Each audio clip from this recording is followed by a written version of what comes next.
It's me again, Ashley. And yep, you guessed it. I was still stuck in this apartment with these annoying kids. That was definitely the weirdest detention ever. None of us had any idea how long we'd be stuck here.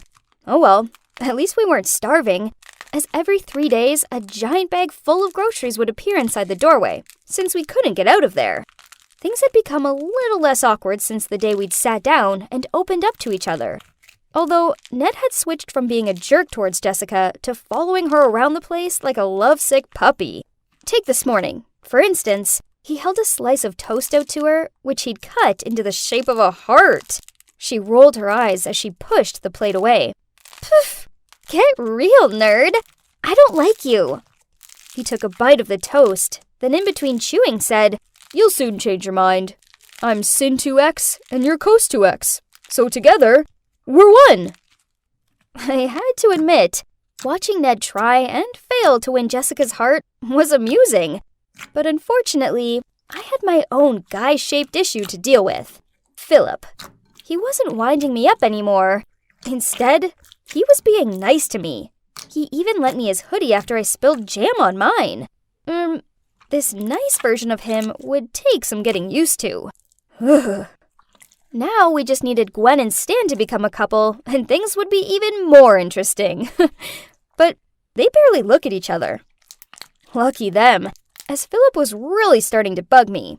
Can you believe that he actually sprayed my favorite t-shirt with his aftershave? It stank and made me sneeze. Achoo! So I stormed into the living room where he was telling some lame joke to Ned, chucked my t-shirt at him, then yelled, "Stop being weird! It's too much!" He just gave me this soppy grin and replied, "It's so I'm always on your mind." Ugh, I wasn't in the mood for this, so I returned to my room and sulked there for the rest of the day. Ugh, this apartment was too crazy. I just wanted to go home. My stomach started to rumble, so I reluctantly left the room to grab a snack. What? Jessica was spoon-feeding Philip cereal. Ned was sulking in the corner of the room, and Gwen was mimicking Jessica's actions with Stan, who now had mushed up cereal all over his face. Jeez, Philip thought he was so handsome that he could get any girl he wanted. Well, he sure moved on fast. Fine, I'd show him. I squeezed in between Gwen and Stan and touched his hair. Your hair, Stan. I've never known it is so glossy. I put my hand on my chin and looked at him with adoring eyes. And in my cutest voice, I asked him, "Would you like me to make you some French toast?" Stan gave me this petrified look and tried squirming away from me. Then Philip and Jessica walked over, and he frowned at me. "Come on, Ash. You and the emo? Really?" Gwen snorted. "Oh yeah, it's better than a pretty doll and a jock. Oh wait, actually, you two are perfect for each other." Stan quietly laughed to himself, then muttered out, "Right, dumb people should be together." Suddenly, Jessica burst into tears. What? Why was she crying? Everyone fell silent and looked at her. "Come on, Jess, he was only kidding." I awkwardly patted her back. Then she blurted out, I've always had a thing for Stan, okay?" Huh? Well, none of us were expecting that. Poor Stan looked like he was gonna faint with shock. Jessica must have been burying these feelings deep down for so long. She was the most popular girl with a reputation to live up to, after all. Through sobs, Jessica looked at Stan and continued, "I knew us being here together was my chance to see if you like me. So I agreed to Philip's deal to see if you're jealous." Tears streamed down her face. "But you just think I'm some dumb, pretty doll." She mumbled out an apology to Ned for being insensitive to him, then turned to Stan, sobbed, "I'm not a porcelain doll. I have feelings," and left.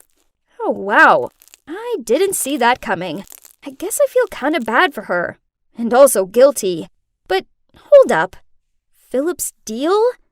Oh, so he pulled that out to make me jealous too? That night, we had another meeting. Yawn. This one was as dull as it sounds. Well, until we started discussing the meaning behind this detention. "Hey, Since when did detentions go on for this long? It's been 2 weeks already. Ned looked concerned. We all agreed.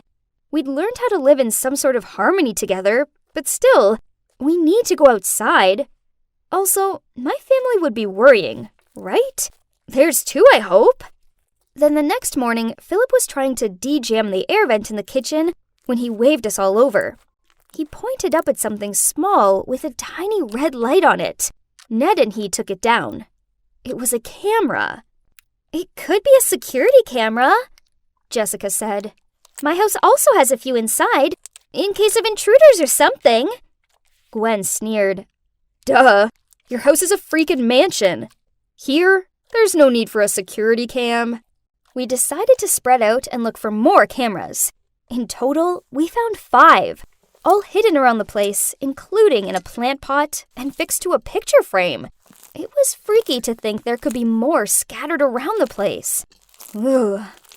We gathered in the living room to discuss what to do about this, when suddenly the front door opened and in walked the principal and some other man I'd never seen before. Huh? Who was he? Did this mean we could finally go home? The other man started talking. Hi, everyone. I'm Kevin, and you are the participants in my exciting reality show. Your principal here put you all forward for this, as I wanted kids with 6 varying personalities. Gwen stood up and shouted, What? Is this for real? I added, There's no way my parents would have agreed to this. They did. The principal grinned. They signed the documents. They all think you are at training camp.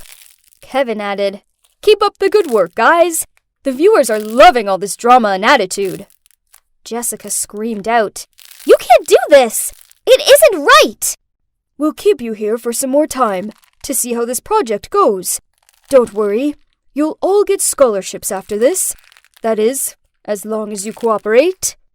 We watched as they took away the cameras we'd found. And, yep, you guessed it, they locked the door behind them. Then we gathered in the spot in the kitchen, which didn't have any cameras in it, and whispered about what we should do next.